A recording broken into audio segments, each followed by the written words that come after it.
मेरा नाम निशा है। मेरे परिवार में माँ पापा और हम 3 बहनें थे। हम तीनों में ज़्यादा उम्र का अंतर नहीं था। गांव में बहुत कम उम्र में ही शादी हो जाया करती थी। मेरी बड़ी बहन 10वीं तक का पढ़ाई कंप्लीट करके घर में माँ के कामों में हाथ बटाया करती थी। मैं और मुझसे जो छोटी बहन थी, हम दोनों स्कूल में पढ़ाई करते थे। इस बीच में मेरी बड़ी बहन का रिश्ता आने लगा। पास के ही गांव में एक लड़के ने मेरी बहन को पसंद कर लिया था। उसने हमारे घर रिश्ता भेजा। घर परिवार अच्छा था, इसलिए माँ और पापा तैयार हो गए। मेरी बहन की शादी गांव में ही हो गई। जब मेरी बहन की शादी हो रही थी, उस वक्त मेरी उम्र 14 साल थी और मुझसे जो छोटी बहन थी वह 12 साल की थी। हम अपनी ज़िंदगी हंसी खुशी से गुजार रहे थे। मेरी बड़ी बहन अनीता, वह भी अपनी ससुराल में बहुत खुश थी। ना उसे सास का टेंशन था, ना ननद का। उसका पति बाहर काम करता था। उसका एक छोटा देवर भी था जो सिर्फ आवारागर्दी करता रहता था। मैं उस लड़के को अच्छी तरह से जानती थी। मेरी दीदी का दादा ससुर गांव का सरपंच था। मेरी दीदी का सास ससुर नहीं थे। खैर, मेरी दीदी तो बहुत अच्छी थी, खूबसूरत थी और जीजा जी भी बहुत अच्छे थे। मैं तो चाहती थी कि मेरा पति भी बहुत खूबसूरत हो। मैंने जब से जीजा जी को देखा था, तब से मेरे दिल में ख्याल आने लगा कि क्या मुझे जीजा जी के जैसा पति मिलेगा, क्योंकि मैं ज़्यादा खूबसूरत नहीं थी, पतली दुबली थी। मेरा शरीर का बनावट भी नॉर्मल लड़कियों जैसा नहीं था। मोहल्ले में जब भी मैं अपनी बहन के साथ बाहर निकलती थी तो पड़ोस की आंटी कहती थी, अरे निशा, तुम्हारी दोनों बहनें कितनी तंदुरुस्त है, तुम कितनी पतली हो, खाना सही से नहीं खाती हो क्या? तुम भी अपनी बड़ी बहन की जैसा तंदुरुस्त रहोगी तब तो तुम्हें भी अच्छा पति मिलेगा। मैं उनकी बातों से हंसने लगती और कहती, आंटी आप ही बता दीजिए ना कुछ जिसे मैं खा पी कर मोटी हो जाऊं। मैं तो इतना खाती हूँ लेकिन फिर भी मोटी नहीं होती। तो आंटी कहने लगती, अच्छा ठीक है, कभी फुर्सत में बताऊंगी तुम्हें। आंटी मुझे हमेशा छेड़ती रहती थी। खैर, हंसी खुशी हमारी ज़िंदगी गुजर रहा था। एक दिन दीदी का फ़ोन आया। दीदी कहने लगी, तुम सब मेरे घर आना, मेरे देवर की सगाई है। मैं हंसने लगी। मैंने कहा, अच्छा तुम्हारे निकम्मे देवर को कौन लड़की दे रहा है? किसका किस्मत फूटा हुआ है? मेरी बहन कहने लगी, क्या निशा, तुम भी कैसी बातें करती हो? चलो बहुत हुआ, तुम लोग कल मेरे घर आ जाना। सगाई की रस्म है, अकेले मुझसे काम नहीं हो पाएगा। घर में मैं अकेली हूँ। मैंने कहा ठीक है, हम आ जाएंगे। दूसरे दिन हम तैयार होकर अपनी बहन के घर चले गए। पापा को काम था, इसलिए वह नहीं आ पाए थे। मैं दीदी से काफ़ी दिनों बाद मिल रही थी। मैंने दीदी को देखा तो दीदी और भी खूबसूरत हो गई थी। मैंने कहा, क्या बात है दीदी, आप तो पहले से भी ज़्यादा चमक रही हो। वह कहने लगी, हाँ, शादी बाद लड़कियां ऐसे ही चमकती है। मैंने कहा, दीदी मैं कितनी पतली दुबली हूँ, तुम्हारे जैसा फिगर मुझे भी चाहिए, मैं क्या करूँ? मेरी दीदी कहने लगी, निशा तुम परेशान क्यों होती हो? तुम्हारी शादी हो जाएगी तो तुम्हारा शरीर भी भर जाएगा और खूबसूरत भी लगोगी। मैंने कहा, अच्छा ठीक है, देखेंगे। खैर, आज मेरी बहन का देवर का सगाई था। घर में बहुत सारे काम थे, सब अपने अपने कामों में बिजी थे। लेकिन रोहन, जो मेरी बहन का देवर था, मुझे बहुत अजीब नज़रों से देखा करता था। मैं उसके सामने से हट गई। लड़की वाले आ चुके थे। सगाई की रस्म होने वाली थी। लड़का लड़की एक दूसरे को अंगूठी पहनाए और सगाई की रस्म ख़त्म हो गई। सब अपने अपने घर चले गए। मेरी दीदी कहने लगी, निशा कुछ दिन मेरे पास रहो, अकेले मुझे अच्छा नहीं लगता है। तुम्हारे जीजू कल चले जाएंगे, कम से कम एक हफ्ता तो मेरे साथ रहो। मैंने कहा, अच्छा ठीक है। मैं अपनी दीदी के पास ही रुक गई और मेरी माँ और छोटी बहन घर चले गए। जैसे तैसे करके मैं अपनी बहन के घर वक्त गुजार रही थी। रोहन मुझसे अजीब तरह से बात करता था। वह कहता था, निशा अब तक तुम कितने लड़कों से बात कर चुकी हो? उसकी ऐसी बातों से बहुत गुस्सा आता था। मैं कहती थी, अपने जैसे समझ के रखे हो क्या? तो वह कहता, अरे मेरे जैसे से क्या मतलब, वैसे भी मैं तो तुम्हें भाव भी नहीं दूंगा। तुमने अपनी शक्ल देखी है? तुम्हारा तो लड़कियों जैसा फिगर ही नहीं है। तुम लड़की भी हो या नहीं, इस बात पर भी शक होता है। मुझे इसकी ऐसी बातों से बहुत गुस्सा आया। मुंह बनाकर उसके पास से जा ही रही थी कि वह कहने लगा, अच्छा रुको, ज़रा एक गिलास पानी ला दो। मैंने कहा, तुम जाकर खुद ही पानी पी लो, मैं तुम्हारी नौकर नहीं हूँ। वह मुझे ऐसे ऑर्डर देता था जैसे मैं उसकी पत्नी हूँ। वह अपने काम खुद कर सकता था। मैंने अपनी दीदी से कहा, दीदी या क्या रोहन मुझे कहता है एक गिलास पानी दे दो, मेरे लिए कॉफ़ी बना दो, मैं उसकी पत्नी नहीं हूँ। मेरी दीदी हंसने लगती, कहने लगी, अरे क्या हो गया, कौन सा तुम यहाँ जिंदगी भर रह रही हो जो वह तुम्हें जिंदगी भर कहेगा काम करने के लिए? मैंने मुंह बना दिया। तभी रोहन हमारे पास आया और कहने लगा, भाभी मैं बाहर जा रहा हूँ, कुछ मंगवाना हो तो बता दीजिएगा। निशा तुम्हें कुछ चाहिए तो बोल दो, तुम्हारे लिए भी ला दूंगा। मैंने कहा, मुझे कुछ भी नहीं चाहिए। रोहन मुझे ज़रा भी पसंद नहीं था। उसकी आंखें भी बहुत अजीब दिखती थी। उसकी आंखें लाल दिखती थी और वह ऐसे ऊपर से नीचे देखा करता था जैसे पता नहीं वह क्या देखना चाह रहा हो। खैर, वह तो लड़का था, लेकिन मेरी दीदी का दादा ससुर वह भी बहुत अजीब किस्म का थे। मेरी दीदी का दादा ससुर इतने भी बूढ़े नहीं थे, हट्टे कट्टे मर्द थे। वह तो मेरी दीदी को बस ऑर्डर देते रहते थे। मुझे तो यह सब देखकर बड़ा गुस्सा आता था, लेकिन दीदी बेचारी सह लेती थी। खैर, किसी तरह से एक हफ्ता हुआ और मैं अपने घर आ गई। मैंने फुर्सत की सांस ली, मुझे सुकून मिला। पता नहीं दीदी कैसे रहती है उस घर में, मुझे तो उसका देवर कुछ ठीक नहीं लगता है। धीरे धीरे वक्त इसी तरह गुजर रहा था। एक दिन अचानक पता चला कि रोहन का जिस लड़की से शादी होने वाला था उसका एक्सीडेंट हो गया है और वह इस दुनिया में नहीं रही। यह तो बहुत दुख की बात थी। वह बेचारी अपनी सगाई वाले दिन कितनी खुश थी। कोई नहीं जानता कि इसकी जिंदगी कितने दिन तक लिखी होती है। भगवान के सिवा कोई नहीं जान सकता कि उसकी उम्र कितनी लंबी है। एक दिन दीदी माँ से बातें कर रही थी और कहने लगी, माँ, मेरे दादा ससुर कह रहे थे कि रोहन की शादी निशा से करा देते हैं। दीदी कहने लगी, दादा ससुर कुछ गलत नहीं कह रहे हैं। माँ, उनका भी कहना सही है। रोहन की शादी होने वाली थी, लेकिन अब वह लड़की इस दुनिया में नहीं रही और शादी का दिन भी करीब आ रहा है। मेरे दादा ससुर चाहते हैं कि उसी डेट में रोहन का निशा से शादी कर दे और हम भी चाहते हैं कि निशा रोहन से शादी कर ले। मुझे भी बहुत अच्छा लगेगा, मैं और निशा मिलकर रहेंगे। तभी मैं बीच में बोल पड़ी, दीदी मुझे नहीं करना आपके देवर से शादी। मुझे तुम्हारे देवर बिल्कुल भी पसंद नहीं हैं। उसकी आंखें बहुत अजीब दिखती है, ऐसा लगता है कि वह नशा करता हो, और वैसे भी इसकी हरकतें कुछ अच्छी नहीं हैं। वह लड़की बाजी में एक नंबर है, मैं उसे अच्छी तरह से जानती हूँ। बहुत सारी लड़कियों के साथ भी घूमता फिरता था। तभी दीदी कहने लगी, निशा, वह तो पहले की बातें हैं, अब वह बिल्कुल वैसा नहीं है। तभी मेरी माँ कहने लगी, अपने दादा ससुर को कह दो कि हम तैयार हैं। मैंने कहा, माँ, ये आप क्या कह रही हैं? मुझे उससे शादी नहीं करनी। माँ कहने लगी, घर बैठे इतना अच्छा रिश्ता मिल रहा है। तुम्हारे दादा ससुर इस गांव के सरपंच है, इतना अच्छा घर परिवार है, तुम्हारी बहन कितनी खुश है उस घर में, तो तुम्हें और क्या चाहिए? माँ के आगे मेरी कुछ भी नहीं चली। माँ ने पापा से बात की तो पापा भी तैयार हो गए। माँ ने दीदी को फ़ोन करके कह दिया कि पापा भी तैयार हैं, तुम अपने दादा ससुर को कह दो कि हमारे घर एक दिन आए, तुम्हारे पापा बैठकर सामने से बात करेंगे। दीदी माँ की बातें सुनकर बहुत खुश हो गई। दीदी कहने लगी, माँ, अगले हफ्ते ही हम सब आएंगे। निशा की जीजू भी अगले हफ्ते आ रहे हैं, उन्हें भी 1 महीने की छुट्टी मिल रही है। मैं चाहती हूँ उनके रहते हुए निशा की शादी हो जाए। माँ कहने लगी, हमें कोई मसला नहीं है, हम तैयार हैं। मैं तो दीदी और माँ की बातें सुनकर ही पागल हो रही थी। मैं माँ से लड़ाई करने लगी। मैंने कहा, माँ, मेरी कोई उम्र है शादी करने की? अभी तो मैं 16 साल की हुई हूँ। माँ कहने लगी, हाँ, गाँव में कम उम्र में ही शादी हो जाती है। ज़्यादा दिन तक लड़कियों को रखने से माँ बाप की बदनामी होने लगती है। खैर, हमारे घर दीदी अपने दादा ससुर को लेकर आई थी, साथ में जीजू और रोहन भी था। मैंने रोहन को इशारे से अपने पास बुलाया। रोहन उन लोगों के बीच से उठकर मेरे पास आया। मैंने कहा, रोहन, मैं तुमसे शादी नहीं करना चाहती। रोहन कहने लगा, क्या हो गया है तुम्हें? मुझ में ऐसी क्या खराबी है? मैंने कहा, बस मुझे तुमसे नहीं करनी। तुम सबके सामने कह दो कि तुम मुझसे शादी नहीं करना चाहते हो। कहने लगा, पर मैं ऐसा नहीं करना चाहता हूँ, मुझे तुमसे शादी करने में कोई ऐतराज नहीं है। मैं कहने लगी, पर मैं तुमसे शादी नहीं करना चाहती हूँ, तुम प्लीज़ सबके सामने मना कर दो। मेरी बात मान ली और सबके सामने उसने कह दिया कि मैं निशा से शादी नहीं कर सकता, मुझे अभी शादी ही नहीं करनी है। या तो उसके घर का बात हो गया, इसलिए मेरी दीदी का दादा ससुर भी कहने लगे, ऐसे ठीक है, जब रोहन को अभी शादी नहीं करनी तो रहने देते हैं, अपने घर चलें। मेरे दिल को सुकून मिला। धीरे धीरे वक्त इसी तरह गुजरने लगा और मैं 18 साल की हो गई। फिर भी मेरे अंदर बहुत चीज़ की कमी थी।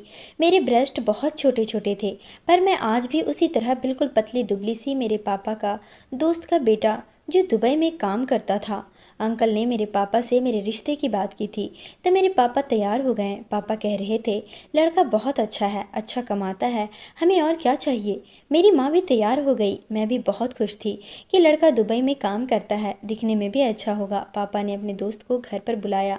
दूसरे दिन अंकल अपनी पत्नी और अपने बेटे को साथ लेकर हमारे घर आए। लड़के को देखकर तो मैं बहुत खुश हो गई थी, क्योंकि वह तो सच में बहुत ही खूबसूरत नौजवान लड़का था। मैं उन लोगों के सामने गई। अंकल ने मुझे शगुन के तौर पर पैसे दिए। अंकल मेरे पापा से कहने लगे, हमें लड़की पसंद है, हम जल्दी से शादी करना चाहते हैं। पापा तैयार हो गए, कहने लगे, हमें कोई ऐतराज नहीं है, आप लोग जब कहें हम शादी के लिए तैयार हैं। घर में जोर शोर से शादी की तैयारी होने लगी। देखते देखते शादी का दिन भी आ गया। मेरी शादी हो गई और मैं विदा होकर ससुराल आ गई। मेरे ससुराल में ज़्यादा लोग नहीं थे, बस मेरे सास ससुर और मेरा पति था। आज मेरी सुहाग रात थी। मैं सुहाग के सेज पर बैठे अपने पति का इंतजार कर रही थी। थोड़ी ही देर में मेरा पति मेरे कमरे में आया। मेरी धड़कनें ज़ोर ज़ोर से धड़क रही थी। आज मैं बहुत खुश थी। मैं चाहती भी थी कि मेरा पति बहुत खूबसूरत हो, और मुझे मेरा पति वाकई में बहुत ही खूबसूरत खूबसूरत मिला था। मेरा पति जैसे जैसे मेरे करीब आ रहा था, मेरी धड़कनें तेज हो रही थी। मेरे बहुत ही करीब आ चुका था। उसकी गर्म सांसें मुझे और भी बेकरार करने लगा। धीरे धीरे उसके हाथ मेरे पूरे शरीर में रेंग रही थी। तभी अचानक से मेरा पति मुझसे बिदक कर पीछे हट गया और उसने मुझे ऐसे छोड़ा जैसे उसे मुझसे करंट लगी हो। मैंने उससे कहा, क्या हो गया आपको, आप ठीक तो हैं? वह कहने लगा, तुम कैसी लड़की हो, तुम में तो लड़कियों वाली कोई बात ही नहीं है। तुम्हें छूने से तो सिर्फ हड्डियां ही टच हो रही है। तुम्हारे में तो वह खूबसूरती ही नहीं है जो लड़कियों में होती है। मैं सर झुकाकर उनकी सारी बातें सुन रही थी। मैंने कहा कि कैसी बातें कर रहे हैं, क्या आपको मैं पसंद नहीं थी? आपने तो मुझे देखा था। वह कहने लगा, हाँ देखा था। मुझे क्या पता तुम अंदर से ऐसी हो। जब मैंने अपने पति का हाथ छूना चाहा तो उसने अपना हाथ झटक दिया। वह कहने लगा, मुझे छूने की भी कोशिश मत करना। जाओ और अपना हुलिया ठीक करो, अपने कपड़े बदलो और चुपचाप से बेड के किनारे जाकर सो जाओ। उसकी ऐसी बातें सुनकर मैं हैरान हो गई। मैंने कहा, यह कैसी बातें कर रहे हैं, आज हमारी सुहागरात है। वह कहने लगा, कैसी सुहागरात? तुमने अपने आप को झांक कर देखा है? तुम में तो लड़कियों वाली कोई बात ही नहीं है। मुझे पछतावा हो रहा है कि मैंने अपने पापा का बात ही क्यों माना। इसलिए मैं कहता था पापा से कि मैं अपनी पसंद का शादी करूंगा, लेकिन नहीं, मेरे पापा को तो बस अपनी पड़ी थी, उनको अपने ख़ानदान का पड़ा था, क्योंकि ख़ानदान में कोई पसंद की शादी नहीं कर सकता। मैं अपने पति की बातें सुनकर सुन पड़ चुकी थी। आज मेरी सुहागरात थी और मैं अपने पति के मुंह से ऐसी ऐसी बातें सुन रही थी। मेरी आंखों से टप टप आंसू बह रहे थे। वह कहने लगा, चलो अपने आंसू साफ करो, यह सब ताम झाम हटाओ, अपने कपड़े बदलो और चुपचाप साइड में जाकर सो जाओ, और मुझसे कोई उम्मीद मत रखना कि तुम्हें मैं पति वाला सुख दे पाऊंगा। उसकी बातें सुनकर तो जैसे मेरी दुनिया ही उजड़ गई थी। मेरी सारी खुशी एक पल में ही खत्म हो गई। वह अपने कपड़े बदल कर सो गया। मैं भी अपने कपड़े बदलकर दूसरी तरफ करवट लेकर सो गई। लेकिन मेरी आंखों में नींद कहाँ थी?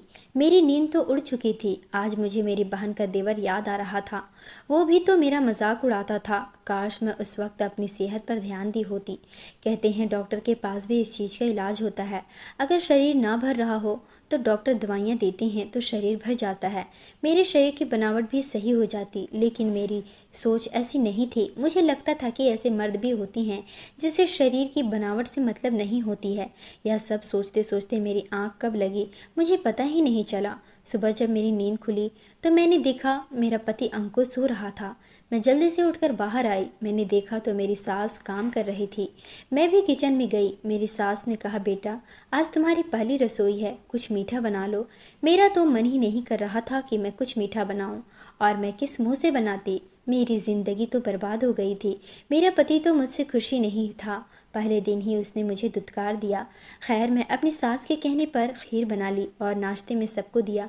अंकुर मेरी तरफ देख भी नहीं रहा था। मैं जब अंकुर को खीर देने गई तो वह कहने लगा, मुझे नहीं चाहिए, मुझे मीठा ज़्यादा पसंद नहीं है। तभी मेरी सास कहने लगी, यह क्या बात हुई अंकुर, पहली बार निशा ने कुछ बनाया है, ले लो। मेरे सास के कहने पर अंकुर ने थोड़ा सा खा लिया और उठकर तुरंत घर से बाहर निकल गया। दिन इसी तरह गुजर रहे थे।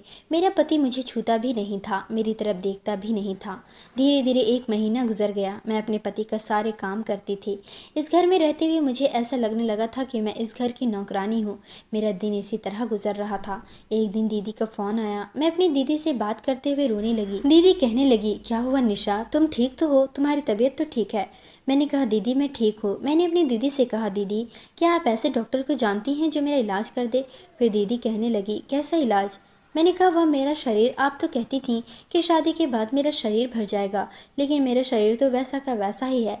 मैं चाहती हूँ कि मैं डॉक्टर से मिलूँ। तभी मेरी दीदी कहने लगी, निशा तुम परेशान मत हो, देखना 1 साल होते होते तुम खिल उठोगी, बहुत अच्छी लगोगी। अब मैं कैसे बताती कि अंकुर का व्यवहार मेरे साथ कैसा है?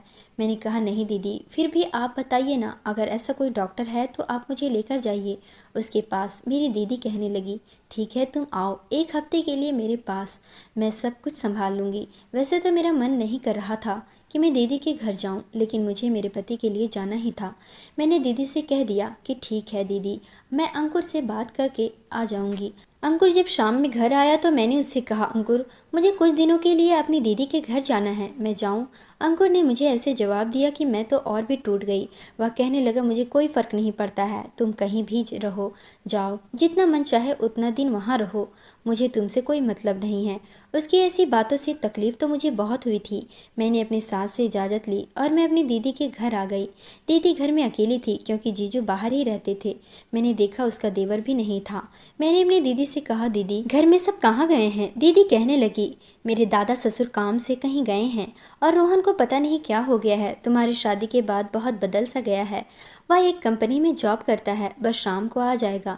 मैंने अपनी दीदी से कहा, दीदी डॉक्टर के पास चलते हैं। मेरी दीदी कहने लगी, निशा इतनी जल्दी क्या है, आराम से कल चले जाएंगे। मैंने कहा, ठीक है। हमने खाना वाना खाया और फ्रेश होकर सो गए। मैंने रोहन को नहीं देखा। सुबह जब मेरी नींद खुली तो मैं किचन में गई। मुझे प्यास लगी हुई थी। मैं पानी पीकर हॉल में आई तो मैंने देखा रोहन अपने कमरे में सो रहा था। उसको देखकर मैं सोचने लगी कि क्या रोहन से अगर मेरी शादी होती तो रोहन भी मुझे ऐसे ही दुत्कार देता। खैर, मैं अपने सर को झटक दिया। हम लोग नाश्ता करके डॉक्टर के पास निकल गए। दीदी जिस डॉक्टर से मिलवाने वाली थी वह डॉक्टर आज नहीं बैठा था, वह छुट्टी पर था। मैं निराश हो गई और हम लोग वापस घर आ गए। मैंने दीदी से कहा, दीदी मैं फिर कभी आ जाऊंगी, मैं जा रही हूँ। दीदी कहने लगी, क्या हो गया, थोड़े दिन रुक जाओ। मैंने कहा, नहीं, फिर कभी आऊँगी। पता नहीं मुझे दीदी के घर पर रुकना अच्छा नहीं लग रहा था क्योंकि इस घर में रोहन था। मैं ससुराल वापस आ गई और आते ही जो हमेशा से मेरे साथ होता रहा था होने लगा। मेरा पति घर पर ही था, लेकिन उसने मुझे नज़र उठाकर भी नहीं देखा और ना ही मुझसे कुछ भी पूछना ज़रूरी नहीं समझा। मैं आईने में खुद को एक नज़र देखने लगी। क्या मैं इतनी बुरी हूँ? क्या मर्दों को सिर्फ औरतों के शरीर ही चाहिए होता है? खैर, मैं रोज़ की तरह अपने कामों में बिजी हो गई। धीरे धीरे दिन इसी तरह गुजर रहा था। हम एक कमरे में होकर भी साथ नहीं थे। मेरी सास मेरे पास आई और कहने लगी, निशा मुझे खुशखबरी कब सुना रही हो? मुझे जल्दी से खुशखबरी सुना दो। अब मैं अपनी सास को किस मुंह से कहती कि जो वह सुनना चाह रही हैं वो मैं कभी सुना ही नहीं सकती। मैंने अपनी सास से नज़रें चुरा ली। फिर मेरी सास अचानक से मुझे एक सवाल कर बैठी, निशा तुम अंकुर के साथ खुश तो हो? अंकुर तुमसे अच्छा व्यवहार तो करता है ना? मैंने कहा, हाँ माँ जी, आप ऐसा क्यों पूछ रही हैं? तो वह कहने लगी, दरअसल मैं तुमसे कुछ कहना चाहती हूँ। देखो, अंकुर को तुम अपनी तरफ से लाने की पूरी कोशिश करना। मैंने कहा, कुछ बात है क्या? वह कहने लगी, हाँ बेटा, दरअसल अंकुर एक लड़की को पसंद करता था। उसका नाम रोहिणी था। हमें अंकुर की पसंद से कोई शिकायत नहीं थी। अगर वह कोई आम लड़की होती तो हम उसकी शादी बेशक उससे करवा देते। हम हंसी खुशी उससे शादी करवा देते, लेकिन वह कोई आम लड़की नहीं थी, वह बदनाम गलियों से थी। अब तुम ही बताओ, ऐसी लड़की को अगर हम बहू बनाएंगे तो हमारी क्या इज्जत रह जाएगी? अंकुर चाहता था कि हम रोहिणी से उसकी शादी करवा दें। जब मेरी सास ने मुझसे ऐसी बात की तो मैं हैरान हो गई। मेरी सास ने मेरे सर पर हाथ फेरा और वह अपने कमरे में चली गई। शाम को जब ऑफिस से अंकुर जी घर आए तो मैं उनको गौर से देखने लगी। मेरी सास ने जब से अंकुर के बारे में बताया था मैं अंकुर पर ज़्यादा ही ध्यान देने लगी थी और इस बीच मैंने देखा कि अंकुर फ़ोन पर किसी से बातें करता है। खैर, रात को मैं सो रही थी। अंकुर भी कमरे में आया और बेड की दूसरी तरफ होकर सो गया। मैं बहाने से अंकुर की तरफ पलटी। मैंने कहा, अंकुर जी, तो वो भी मेरी तरफ पलट गए। मैंने कहा, क्या मैं इतनी बुरी हूँ? मेरे सवाल से वह एकदम से चौंक गए और कहने लगे, चुपचाप से सो जाओ, मुझे कोई बात नहीं करनी। मैंने कहा, क्या आप किसी से प्यार करते थे? मेरी ऐसी बातों से वह हैरान वाली नज़रों से मुझे देखने लगे। वह कहने लगे, या कैसी बेतुकी वाली बातें कर रही हो, रात बहुत हो गई है, सो जाओ। मैंने कहा, नहीं, मुझे जानना है, बताइए, क्या आपकी शादी मेरी साथ ज़बरदस्ती करवाई गई है? अंकुर जी ने कहा, हाँ, मैं एक लड़की से प्यार करता था। उनके मुंह से ऐसी बातें सुनकर तो मुझे दुख बहुत हो रहा था, लेकिन फिर भी मैं उनके बारे में जानना चाह रही थी। मैंने कहा, अच्छा, तो वह लड़की कौन है? वह कहने लगे, वह लड़की बदनाम गलियों से है और मुझे कोई फ़र्क नहीं पड़ता कि वह किस जगह से है। मैं बस इतना जानता हूँ कि मैं उससे बहुत प्यार करता हूँ। वह अपनी मर्जी से वहाँ पर नहीं गई। उसकी भी एक अलग कहानी है। उसके माँ बाप इस दुनिया में नहीं हैं, अपने चाचा चाची के साथ रहती थी। रोहिणी बेचारी तो अपनी चाचा चाची को अपना माँ बाप समझती थी, लेकिन उसकी चाची ने उसे वैश्या बाजार में भेज दिया। वह उस वक्त सिर्फ 16 साल की थी। उसके अपनों ने ही उसे कोठे पर बिठा दिया। वह बेचारी चीखती रही, चिल्लाती रही, लेकिन उसकी मदद करने वाला कोई नहीं था। मैं जानता हूँ उस लड़की से मेरी शादी कभी नहीं हो सकती। मेरे माँ पापा उससे मेरी शादी कभी नहीं करवाएंगे, लेकिन वह लोग मुझे उससे प्यार करने से तो नहीं रोक सकते हैं। मैं उससे प्यार करता रहूँगा। मैंने कहा, तो फिर आप उसे लेकर भाग क्यों नहीं जाते? अंकुर कहने लगा, वही तो, मैं इसे लेकर नहीं भाग सकता। उससे मैंने कई दफ़ा कहा कि चलो मेरे साथ, हम कहीं दूर चले जाएंगे, लेकिन रोहिणी कहने लगी कि नहीं, मैं ऐसे भाग नहीं सकती। अगर तुम्हारे माँ पापा मुझसे शादी करने के लिए तैयार होते हैं तो मैं तुमसे खुशी से शादी कर लूँगी, लेकिन अगर तुम्हारे माँ पापा शादी के लिए तैयार नहीं होते हैं तो मैं तुमसे शादी नहीं करूँगी। अब तुम ही बताओ मैं क्या करूँ? मैंने उनसे कहा, अंकुर जी, अगर बात ऐसी थी तो फिर आपने मुझसे शादी करने के लिए हाँ क्यों की? अंकुर जी कहने लगे, तुमसे शादी करना मेरी मजबूरी थी, मेरे पापा का जिद था। मैंने कहा, अंकुर जी, आपके पापा के जिद की वजह से मेरी ज़िंदगी ख़राब हो गई। मेरी ऐसी बातों पर वह कहने लगा, तुम्हारी ज़िंदगी तो वैसे भी ख़राब होनी थी, तुमने खुद को कभी देखा है आईने में?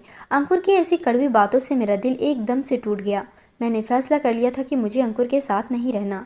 अगले दिन मैं घर छोड़कर अपने माँ के पास आ गई। मेरे माँ पापा परेशान हो गए।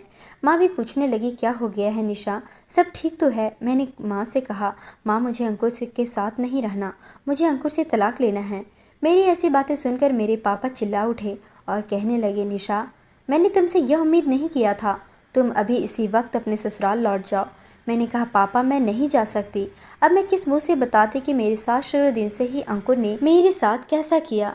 तभी मेरी माँ कहने लगी, निशा, पापा सही कह रहे हैं, तुम्हें अपने ससुराल जाना चाहिए। एक बार बेटी जब विदा होकर ससुराल चली जाती है तो उसकी अर्थी ही वहाँ से उठती है, और तुम अगर तलाक लेकर घर पर बैठ गई तो तुम्हारी छोटी बहन से शादी कौन करेगा? खुश रहो या ना रहो, वह तुम्हारा ससुराल का बात है, तुम्हें अपने ससुराल में ही रहना होगा। एक बार तुम्हें इस घर से विदा कर दिया तो तुम वहाँ की ही हो गई हो, तुम वापस लौट जाओ निशा। माँ पापा की ऐसी बातें सुनकर मेरा दिल टूट गया। मेरे दिल में यह ख्याल आया कि शादी होने के बाद माँ बाप भी पराये हो जाते हैं। यह बात तो सुनी थी, लेकिन आज मेरे साथ में मेरे माँ बाप ने वो कर दिया। मैं अपने घर से उसी वक्त निकल गई और दीदी के पास आ गई। दीदी के गले लगकर मैं रोने लगी। मैंने कहा, दीदी मैं अंकुर के साथ नहीं रह सकती। माँ पापा को मैं कैसे समझाऊं कि मेरे साथ शुरू दिन से ही क्या हो रहा है। मैंने अपनी दीदी को सब कुछ बता दिया कि कैसे मैं सुहाग के सेज पर बैठी थी और अंकुर ने मुझे धुतकार दिया था। उसने तो मुझे हाथ लगाते ही कह दिया, तुम में तो लड़कियों वाली कोई बात ही नहीं है, तुम्हारे ब्रेस्ट तो कितने छोटे छोटे हैं और तुम्हारे जिस्म को छूने से तो सिर्फ हड्डियां ही टच होती है। मुझे उसने उस दिन से लेकर आज तक कभी हाथ नहीं लगाया। एक पत्नी का जो हक होता है उसने मुझे कभी नहीं दिया। मैं उस घर में सिर्फ और सिर्फ नौकरानी बनकर थी। अब मैं किस मुंह से अपने सास ससुर को बताती कि अंकुर ने मुझे दुत्कार दिया। दीदी ने मुझे तसल्ली दिया। वह कहने लगी, निशा तुम परेशान मत हो, सब ठीक हो जाएगा। मैं कहती थी, कैसे ठीक होगा, तुम ही बताओ। वह कहने लगी, देखो तुम अंकुर से थोड़ी दिन तक दूर रहो, वह तुम्हें ज़रूर लेने आएगा, उसके दिल में तुम्हारे लिए मोहब्बत ज़रूर आएगा। मैंने कहा, दीदी ऐसा कभी नहीं होगा, वह मुझे कभी लेने नहीं आएगा। मेरी दीदी कहने लगी, तुम देखना वह आएगा। मैंने कहा, ठीक है। मेरी दीदी ने मुझे अपने पास रहने की इजाज़त दी। मैं अपनी दीदी के घर रहने लगी। देखते देखते दिन इसी तरह गुजर रहे थे और एक हफ्ता गुजर गया। इस बीच रोहन और मेरी बहुत अच्छी दोस्ती हो गई। एक दिन मैंने रोहन से कहा, रोहन तुम अभी तक शादी क्यों नहीं किए हो? वह कहने लगा, क्योंकि तुमने इनकार कर दिया था ना, इसलिए। मैंने कहा, मजाक मत करो, तुम तो वैसे भी मुझे पसंद नहीं करते थे, तो तुम्हें खुशी हुई होगी ना कि मैंने तुमसे शादी करने से इनकार कर दिया था। वह कहने लगा, वह तो नहीं पता, लेकिन तुम शादी कर लेती तो मैं कर लेता।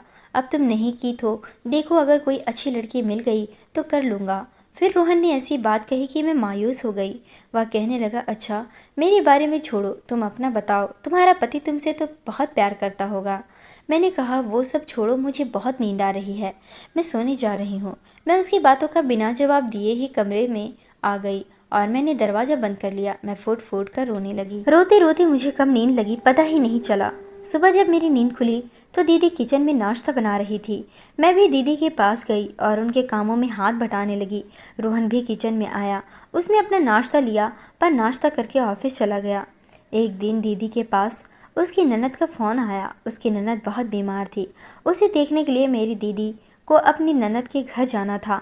दीदी कहने लगी, निशा तुम घर संभाल लेना, मैं और दादा ससुर हम दोनों जाएंगे, दूसरे दिन वापस आ जाएंगे। मैंने कहा ठीक है। मेरी दीदी और उनके ससुर दोनों ही चले गए। शाम को जब रोहन ऑफिस से घर आया तो वह कहने लगा, निशा आज मैं बहुत थक गया हूँ, ऑफिस में बहुत ज़्यादा काम था, जल्दी से खाना दो, मुझे बहुत नींद आ रही है, मैं सोने जा रहा हूँ। और हाँ, दादा और भाभी दोनों घर पर नहीं हैं, तुम भी अच्छे से अपने कमरे में दरवाज़ा लगाकर सो जाना। मैंने कहा मेरी फिक्र मत करो, ये लो तुम खाना खा लो। मैंने खाना निकाल कर दिया, वह खाने के लिए बैठ गया। कहने लगा, निशा तुम कब जा रही हो? मैंने कहा अभी नहीं, थोड़े दिन और रुकूंगी, जब मेरा पति मुझे लेने आएगा तो मैं चली जाऊंगी। इतना कहकर मैं अपने कमरे में आ गई। रोहन भी खाना खाकर अपने कमरे में सोने चला गया। मैं करवटें ले लेकर अपनी ज़िंदगी के बारे में ही सोच रही थी। मुझे बहुत दुख हो रहा था कि मेरी भी क्या किस्मत है, ना माँ बाप का प्यार मिला, ना पति का प्यार मिला। मैं सोने की कोशिश कर रही थी। रात के 1 बज चुके थे, मुझे नींद ही नहीं आ रही थी। तभी अचानक मेरी नज़र चूहे पर पड़ा। मुझे बचपन से ही चूहों से बहुत डर लगता था। मैं चीखने लगी, चिल्लाने लगी। रोहन भी जाग गया था। उसने मेरा दरवाज़ा बजाना शुरू कर दिया। वह कहने लगा, क्या हो गया है निशा, तुम ठीक तो हो? मैंने कहा, रोहन मेरे कमरे में चूहा है, प्लीज़ मुझे बचा लो। मैं दौड़कर दरवाज़ा खोली और रोहन के सीने से लग गई। रोहन भी मुझे तसल्ली देने लगा और कहने लगा, तुम चूहे से इतना डरती हो? मैंने कहा प्लीज़ इसे भगाओ। तभी रोहन कहने लगा, चूहा तो मुझे दिख ही नहीं रहा है, शायद वह तुम्हारे चिल्लाने से ही भाग गया। वह कहने लगा, एक नज़र तुम देखो तो सही, अपने कमरे में कहीं पर भी चूहा नहीं है। मैं आंखें बंद करके रोहन के सीने से लगी हुई थी। मैंने कहा, मुझे नहीं देखना, आज मैं पहली बार किसी लड़के के बाहों में सिमटी थी। मेरा दिल ज़ोर ज़ोर से धड़क रहा था। रोहन ने मुझे गोद में उठाकर बेड में लिटा दिया। वह मुझे छोड़कर जा ही रहा था कि मैंने उसका हाथ पकड़ लिया। मैंने कहा, रोहन प्लीज़ मुझे छोड़कर मत जाओ। वह कहने लगा, ठीक है, नहीं जा रहा हूँ। मैं फिर से रोहन के सीने से लग गई। आज मैं खुद भी अपने होश में नहीं थी, मैं अपना होश खो बैठी थी। रोहन भी मेरे काफ़ी करीब आ गया था और हम दोनों ने एक दूसरे के साथ में पूरी रात रोहन की बाहों में थी। रोहन भी मुझे अपनी बाहों में भरकर रखा। सुबह जब मेरी नींद खुली तो रोहन को सामने देखकर मेरे होश उड़ गए। मैंने जल्दी से अपना हुलिया ठीक किया। फिर मैंने रोहन को उठाया। मैंने कहा, रोहन तुम अपने कमरे में जाओ। उसने भी अपना हुलिया ठीक किया और वह मुझसे माफ़ी मांगने लगा। कहने लगा, निशा मुझे माफ़ कर दो, मेरा ऐसा कोई इरादा नहीं था, जो कुछ भी हुआ है उसके लिए मैं तुमसे माफ़ी मांगता हूँ। मैंने उससे कहा, तुम अपने कमरे में जाओ। रोहन अपने कमरे में चला गया। यह तो कुछ भी हुआ था, उसके लिए मैं ज़रा सा भी शर्मिंदा नहीं थी। मैं शादीशुदा ज़रूर थी, लेकिन वह शादी नहीं थी। मुझे रोहन के बाहों में बहुत सुकून मिला था। आज पहली बार मुझे ऐसा लगा कि मैंने रोहन को ठुकरा कर बहुत बड़ी गलती की। रोहन मेरे लिए सही लड़का था। खैर, दीदी और उसके दादा ससुर आ गए थे। तभी अचानक से अंकुर भी दीदी के घर आया। उसके हाथों में तलाक के पेपर थी। कहने लगा, मैंने अपने पापा से बात कर लिया है, यह लो तलाक का पेपर। तुम मुझसे तलाक लेना चाहती थी ना, तुम आज़ाद हो। मैंने कहा, मुझे तलाक नहीं चाहिए, मैं कहाँ जाऊँगी, मुझे तुम्हारे पास रहना है, तुम्हारे साथ रहना है। वह कहने लगा कि मुमकिन नहीं है, तुम अपनी ज़िंदगी अपने तरीके से जियो। इतना कहकर अंकुर चला गया। मैंने जब अपने माँ पापा से बात की तो मेरे माँ पापा ने भी मुझसे मुंह मोड़ लिया। मेरी दीदी भी परेशान हो गई। दीदी ने जब पता किया तो पता चला अंकुर ने उल्टी सीधी बात अपने माँ पापा को कह दिया। अंकुर ने अपने माँ पापा से कहा कि मैं उसके साथ नहीं रहूँगा। उस लड़की का अपनी बहन के देवर से चक्कर है, इसलिए वह बार बार अपनी बहन के घर जाती है अपनी बहन के देवर से मिलने के लिए। मेरे सास ससुर ने भी मुझसे बात करने की कोशिश नहीं की। रोहन को सब कुछ पता चल चुका था। तभी रोहन कहने लगा, दादाजी मैं निशा से शादी करूँगा, मैं निशा का हाथ थामूंगा। मैंने कहा, रोहन ये तुम क्या कह रहे हो? वह कहने लगा, हाँ निशा, मैं तुमसे बहुत प्यार करता हूँ। मुझे उम्मीद थी कि तुम मुझसे शादी करोगी, लेकिन तुमने मुझसे शादी नहीं की। पर मुझे तुमसे यह बात कहने की भी हिम्मत नहीं हुई कि मैं तुमसे प्यार करता हूँ, क्योंकि तुम मुझे पसंद नहीं करती थी। हाँ, मैं तुमसे मजाक करता था कि तुम मुझे अच्छी नहीं लगती हो, लेकिन ऐसा नहीं है, तुम बहुत अच्छी हो। मैं उसकी बातें सुनकर हैरान हो गई थी कि मैंने जिस लड़के को कभी पसंद नहीं की, आज वह मेरा हाथ थामने के लिए तैयार है। मेरी दीदी भी बहुत खुश हो गई। दादा ससुर भी कहने लगे, हाँ बेटा, मुझे कोई ऐतराज़ नहीं है, जो हुआ उसे भूल जाओ। वैसे भी हम तुम्हारी शादी रोहन से ही करवाना चाहते थे। मैंने हाँ कर दी। अंकुर से मेरा तलाक हो गया और दूसरी तरफ मेरी शादी रोहन से हो गई। मैंने रोहन को सारी सच्चाई बता दी। मैंने उसे बता दिया कि अंकुर ने मुझे कभी हाथ नहीं लगाया था, उसने मुझसे बहुत ही घटिया बातें की थी। रोहन कहने लगा, वो सब भूल जाओ। रोहन ने मेरी ज़िंदगी खुशियों से भर दी। दोस्तों, उम्मीद करती हूँ आपको हमारी कहानी पसंद आई होगी। कहानी पसंद आई है तो वीडियो को लाइक करें, चैनल पर नए हैं तो चैनल को सब्सक्राइब करें।